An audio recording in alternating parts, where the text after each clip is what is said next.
నమస్కారం BJP TV news కి స్వాగతం. హెడ్లైన్స్ చూద్దాం.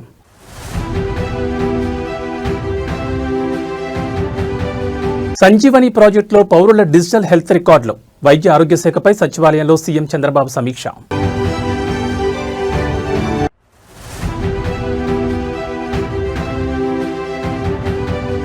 ఈ నెల 21న తెలంగాణ భవన్కు కేసీఆర్, బీఆర్ఎస్ పార్టీ ఎమ్మెల్యేలు కార్యవర్గ సభ్యులతో సంయుక్త సమావేశం.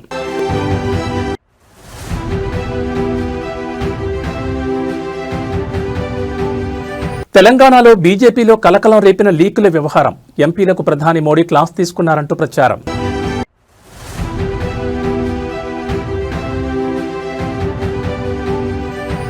నేషనల్ హెరాల్డ్ కేసులో సోనియా రాహుల్ గాంధీకి ఊరట, ఈడీ ఛార్జ్షీట్ను కొట్టేసిన ఢిల్లీ రౌజ్ ఎవెన్యూ కోర్టు.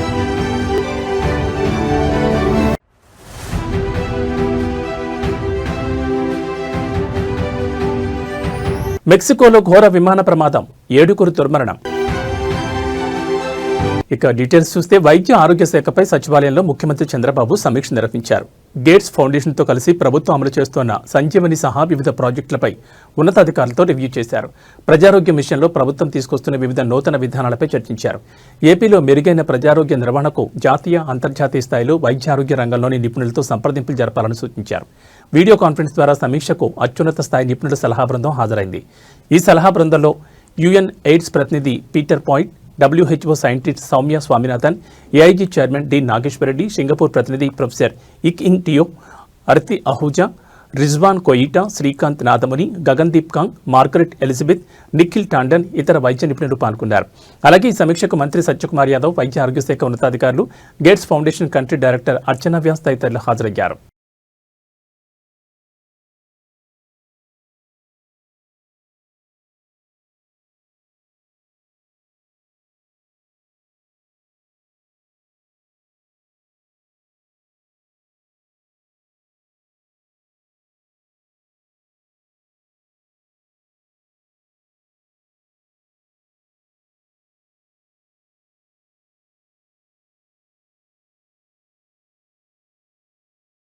ప్రధాని మోడీతో జరిగిన తెలంగాణ బీజేపీ ఎంపీల భేటీలో వివరాలు లీక్ కావడంపై కేంద్ర మంత్రి కిషన్ రెడ్డి సీరియస్ అయ్యారు. తెలంగాణ ఎంపీలకు ప్రధాని క్లాస్ తీసుకున్నారని తప్పుడు ప్రచారం చేశారని అసహనం వ్యక్తం చేశారు. లీక్ చేసిన వాళ్ళు ఎవరూ తెలిస్తే ఖచ్చితంగా చర్యలు తీసుకుంటామన్నారు. సోషల్ మీడియాలో యాక్టివిటీస్ పెంచాలని ప్రధాని సూచించారని తెలిపారు. తెలంగాణలో పార్టీ బలోపేతానికి ప్రధాని సలహాలిచ్చారని చెప్పారు. ఇక ప్రధాని మోడీపై కాంగ్రెస్ అగ్రనేత రాహుల్ గాంధీ చేసిన వ్యాఖ్యలపైన కిషన్ రెడ్డి తీవ్రంగా మండిపడ్డారు. ఓట్ చోరీ సభలో రాహుల్ గాంధీ చేసిన వ్యాఖ్యలు అనైతికమని ఫైర్ అయ్యారు.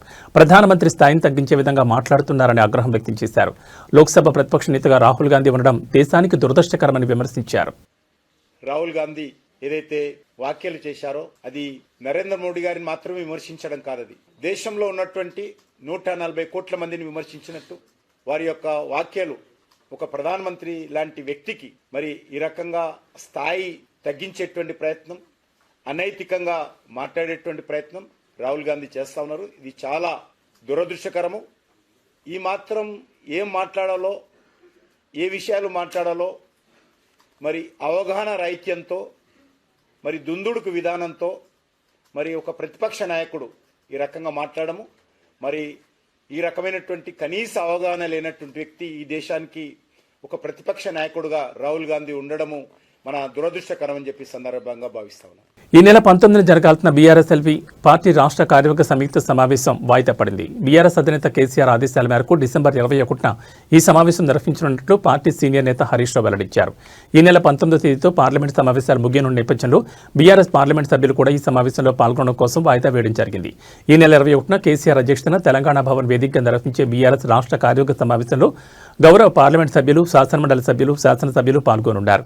కృష్ణా గోదావరి జలాల విషయంలో రాష్ట్రానికి జరుగుతున్న అన్యాయంపై 10 ఏళ్ల బీఆర్ఎస్ ప్రభుత్వం చేపట్టిన నీటిపారుదల ప్రాజెక్టులను నేటి కాంగ్రెస్ ప్రభుత్వం ముందుకు తీసుకుపోవడంలో చూపిస్తున్న నిర్లక్ష్య వైఖరిపై ఈ సమావేశంలో చర్చ జరగనుంది.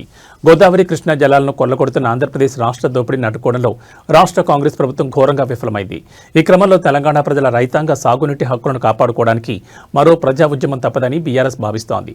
ఏపీ జలదోపిడీపై తెలంగాణ ప్రజా ఉద్యమాలు ఎలా చేపట్టాలనే అంశంపై పార్టీ విస్తృత స్థాయి సమావేశంలో పార్టీ నాయకులతో కలిసి అధినేత కేసీఆర్ లోతుగా చర్చించనున్నారు. విలేకరు మిత్రులు దయచేసి there is no confusion, I am straight.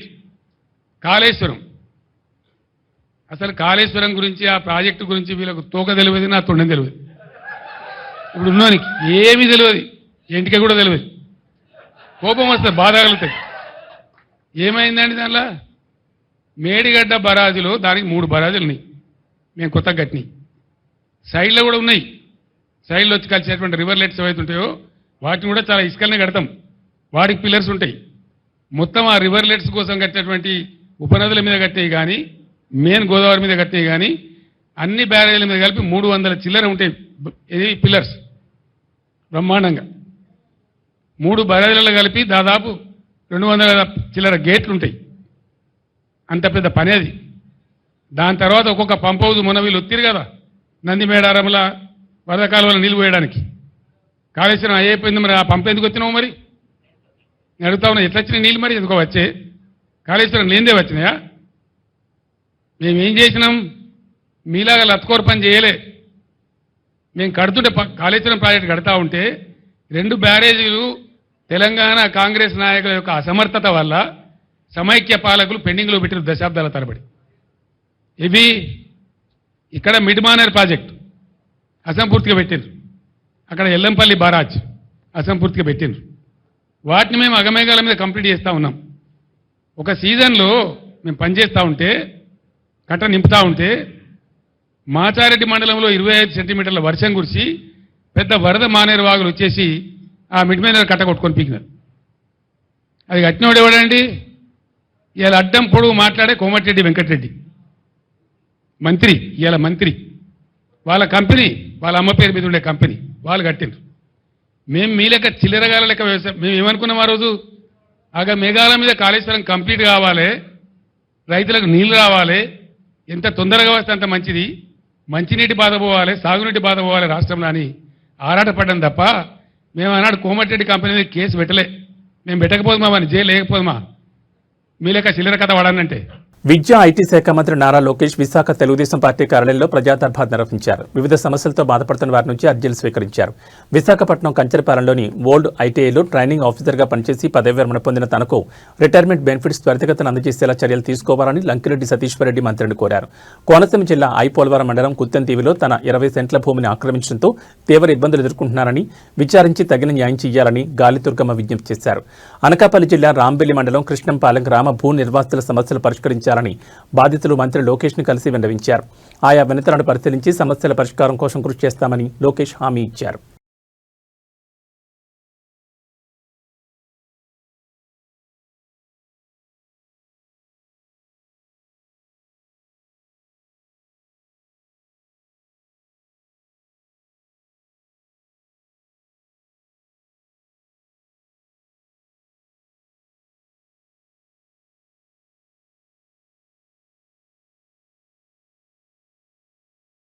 Yellareddy నియోజకవర్గంలోని సోమార్పేట గ్రామంలో జరిగిన దాడిలో తీవ్రంగా గాయపడి సికింద్రాబాద్ యశోద ఆసుపత్రిలో చికిత్స పొందుతున్న బీఆర్ఎస్ నాయకులు బిట్ల బాలరాజు, ఆయన భార్య గంజి భారతిలను బీఆర్ఎస్ వర్కింగ్ ప్రెసిడెంట్ కేటీఆర్ మంగళవారం పరామర్శించారు.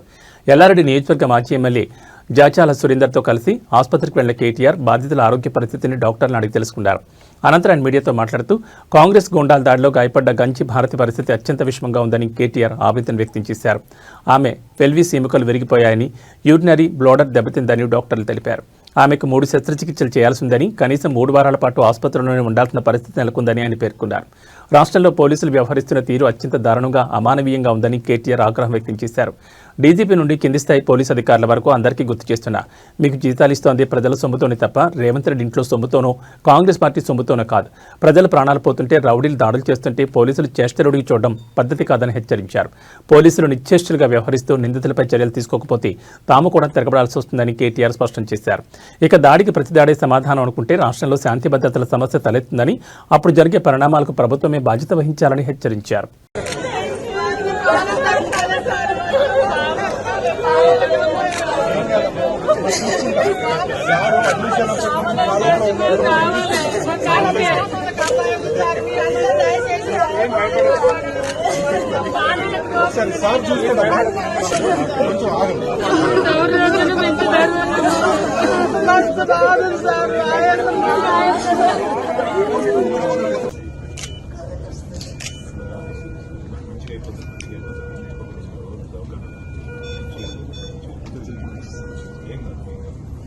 డాక్టర్ గారు చెప్పిండు, ఏం కాదు, మంచిగా అయిపోతావు, భయపడదు.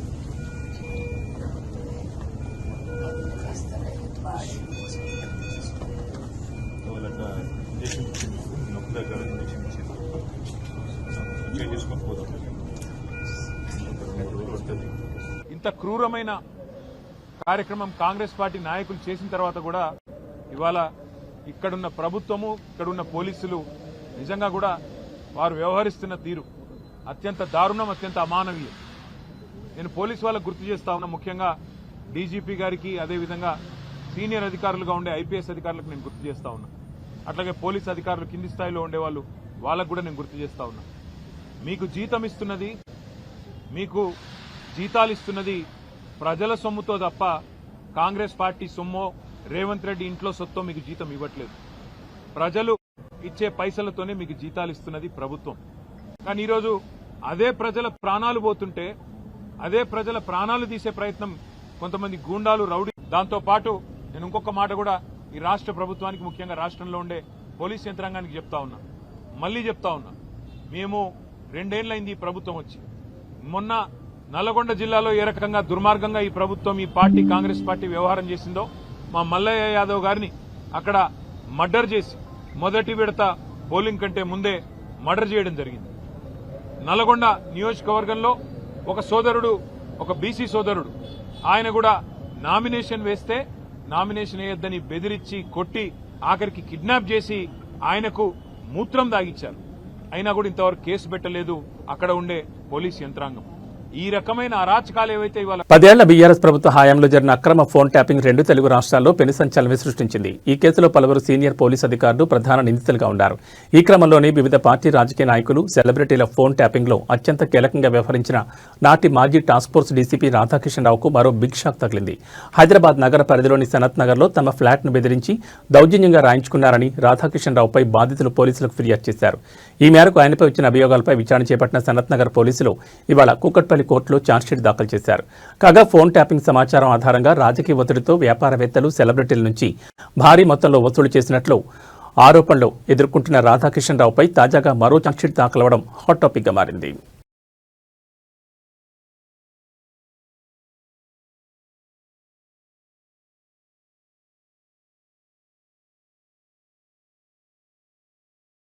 టీటీడీ పరకామణి చోరీ కేసు విచారణ సందర్భంగా ఏపీ హైకోర్టు కీలక వ్యాఖ్యలు చేసింది. టీటీడీలో ఆధునిక టెక్నాలజీ, ముఖ్యంగా కృత్రిమ మేధని వినియోగంలోకి తీసుకురావాల్సిన అవసరం ఉందని స్పష్టం చేసింది.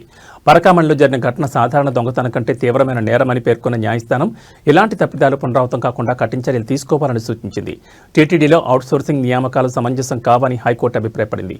అవుట్సోర్సింగ్ ఉద్యోగులకు తగిన బాధ్యతాభావం ఉండదని, అదే కారణంగా పరకామణిలో ఈ ఘటన చోటు చేసుకుందని వ్యాఖ్యానించింది. శాశ్వత సిబ్బంది స్థానంలో అవుట్సోర్సింగ్ పై ఆధారపడడం వల్ల భద్రతా లోపాలు తలెత్తున్నాయని కోర్టు ఆందోళన వ్యక్తం చేసింది. విరాళాల లెక్కింపులో పారదర్శకత పెంచేందుకు ప్రత్యేకంగా టేబుల్ ఏర్పాటు చేయాలని హైకోర్టు సూచించింది. అంతేకాకుండా విరాళాల కౌంటింగ్ ప్రక్రియలో భక్తులను కూడా ఎందుకు భాగస్వాములుగా తీసుకోకూడదని ప్రశ్నించింది. అయితే ఆగమన శాస్త్రం ప్రకారం భక్తుల మనోభావాలు దెబ్బతినకుండా జాగ్రత్తలు తీసుకోవాల్సిన అవసరం ఉందని పేర్కొంది. ఏదైనా తప్పిదం జరిగితే వెంటనే అప్రమత్తమయ్యేలా విజిలెన్స్ అధికారులు అలర్ట్ టెక్నాలజీని అమలు చేయాలని ఆదేశించింది. కౌంటింగ్ ప్రక్రియలో హ్యూమన్ ఇంటర్ఫెరెన్స్ను సాధ్యమైనంత వరకు తగ్గించి పూర్తి స్థాయిలో టెక్నాలజీని వినియోగించాలని స్పష్టం చేసింది. ఈ మేరకు టీటీడీ యంత్రాంగం తగిన చర్యలు తీసుకోవాలని సూచించింది. చివరిగా ఈ కేసు తదుపరి విచారణను శుక్రవారానికి వాయిదా వేస్తూ ఏపీ హైకోర్టు ఆదేశాలు జారీ చేసింది.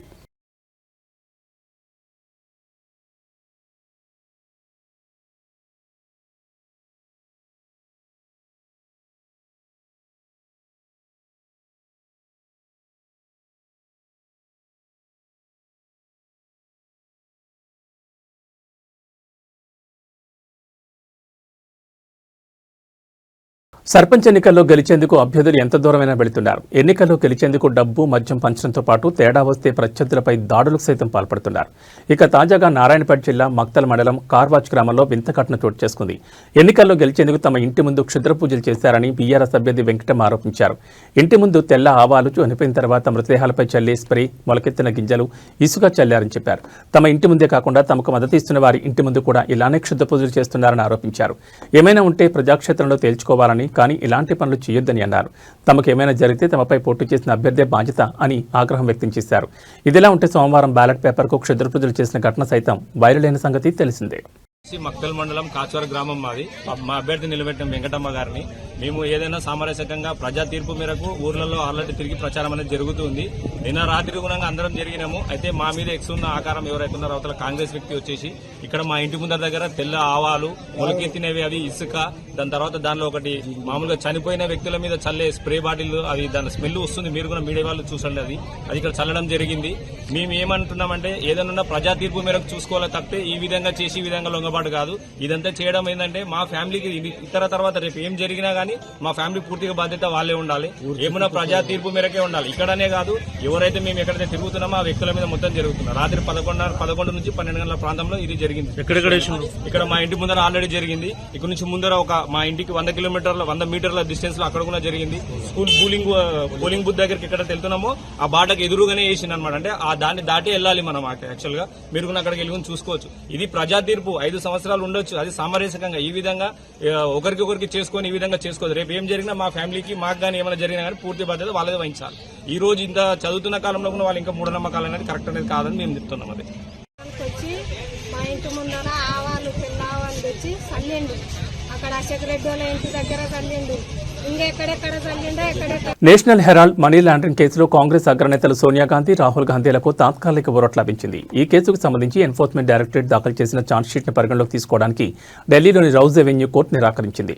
ఈ సందర్భంగా దర్యాప్తు తీరుపై న్యాయస్థానం కీలక వ్యాఖ్యలు చేసింది. ఈడీ అధికారులు ఎఫ్ఐఆర్ ఆధారంగా దర్యాప్తు చేస్తున్నారని కోర్టు ప్రశ్నించింది. కేవలం బీజేపీ నేత సుబ్రహ్మణ్యన్ స్వామి ఇచ్చిన ప్రైవేట్ ఫిర్యాదు ఆధారంగా నమోదైన కేసులో ఛార్జ్షీట్ను పరిగణలోకి తీసుకోలేమని స్పష్టం చేసింది. మెజిస్ట్రేట్ ఇచ్చిన సమన్ల ఆదేశాల మేరకు కాకుండా ఎఫ్ఐఆర్ ఆధారంగానే కేసు విచారణ జరగాలని పేర్కొంది. అయితే ఈ కేసులో తదుపరి దర్యాప్తు కొనసాగించడానికి ఈడీకి న్యాయస్థానం అనుమతి ఇచ్చింది. దర్యాప్తు నిలిపివేయలేదని స్పష్టం చేసింది. అదే సమయంలో ఈ దశలో నిందితులుగా ఉన్న సోనియా, రాహుల్ గాంధీలకు ఎఫ్ఐఆర్ కాపీని పొందే అర్హత లేదని కూడా కోర్టు పేర్కొనడం గమనార్హం. తాజా పరిణామంతో గాంధీ కుటుంబానికి ఈ కేసులో కొంత ఉపశమనం లభించినట్లయింది.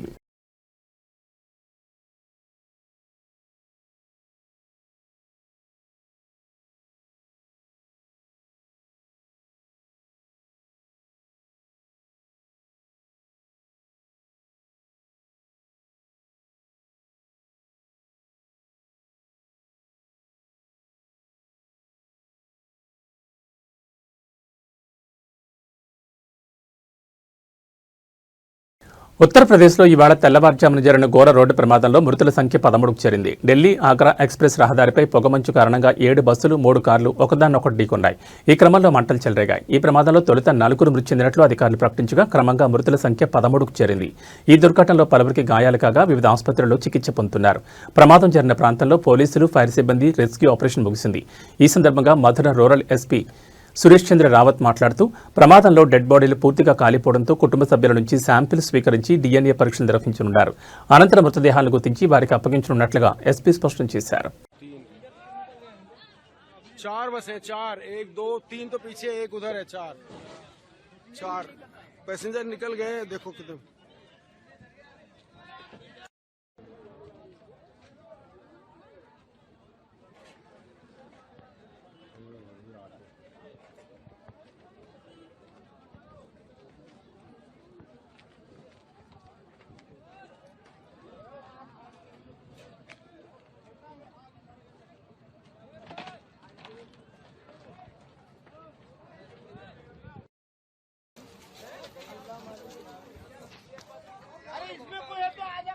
अरे कोई है नहीं क्या इसमें?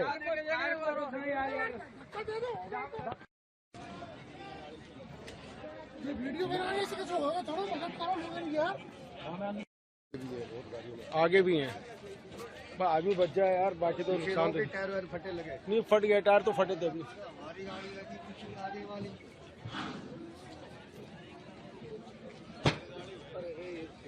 जिंदे आदमी चल रहे हैं भाई, जिंदे. हाँ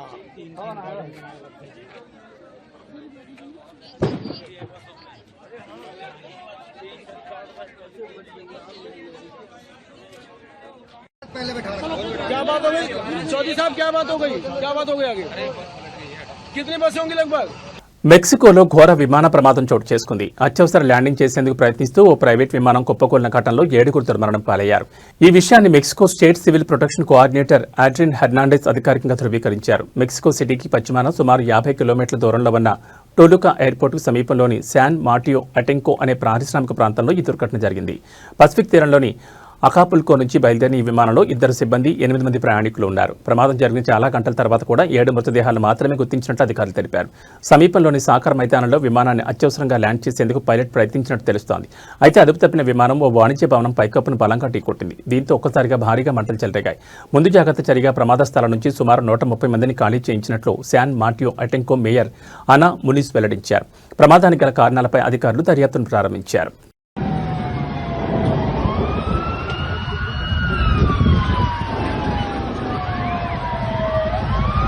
మెగా కుటుంబ కోడలు ప్రముఖ వ్యాపారవేత్త ఉపాసనకు అరుదైన గౌరవం దక్కింది. బిజినెస్ టుడే సంస్థ అందించే most powerful women in business అవార్డును ఉపాసన అందుకున్నారు. ఈ విషయాన్ని ఆమె స్వయంగా సోషల్ మీడియా వేదికగా అభిమానులతో పంచుకున్నారు. ఈ అవార్డు తనకు లభించడం ఎంతో గర్వంగా, ఎంతో బాధ్యతను గుర్తు చేసే విషయమని ఆమె పేర్కొన్నారు. అయితే ప్రస్తుతం గర్భవతిగా ఉన్న కారణంగా అవార్డు ప్రధాన కార్యక్రమానికి ప్రత్యక్షంగా హాజరు కాలేకపోయానని ఉపాసన వెల్లడించారు. ప్రయాణం చేయలేని పరిస్థితిలో ఉన్నందున ఈ కార్యక్రమానికి దూరంగా ఉండాల్సి వచ్చిందని తెలిపారు. అయితే ఈ గుర్తింపు తమ సంస్థకు, తమ టీంకు మరింత ప్రేరణ ఇస్తుందని ఆమె పేర్కొన్నారు. మానసికంగా, శారీరకంగా సానుకూల మార్పును తీసుకురావడమే తమ లక్ష్యమని, ఈ అవార్డు రోజు మరింత మెరుగ్గా పనిచేయడానికి ప్రోత్సహిస్తుందని ఉపాసన తన పోస్టులో తెలిపారు. వ్యాపారవేత్తగా రాణిస్తూనే అపోలో హాస్పిటల్స్ గ్రూప్ బాధ్యతలను సమర్థంగా నిర్వర్తిస్తున్న ఉపాసన కుటుంబ బాధ్యతలను కూడా సమతుల్యంగా చూసుకుంటున్నారు.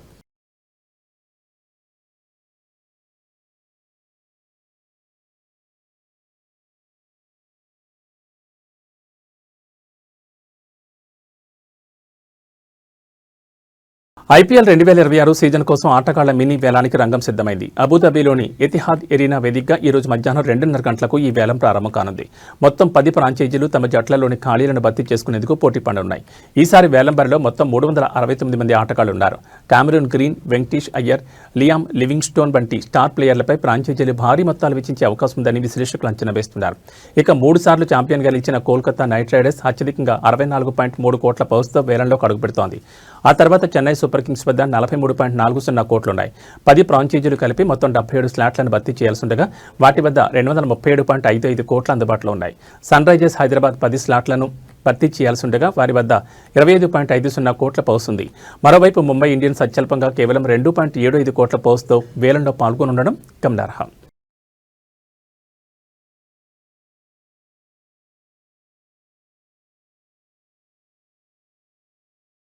ఇవి ఈ బులెటిన్ విశేషాలు. మరో బులెటిన్లో మళ్ళీ కలుసుకుందాం.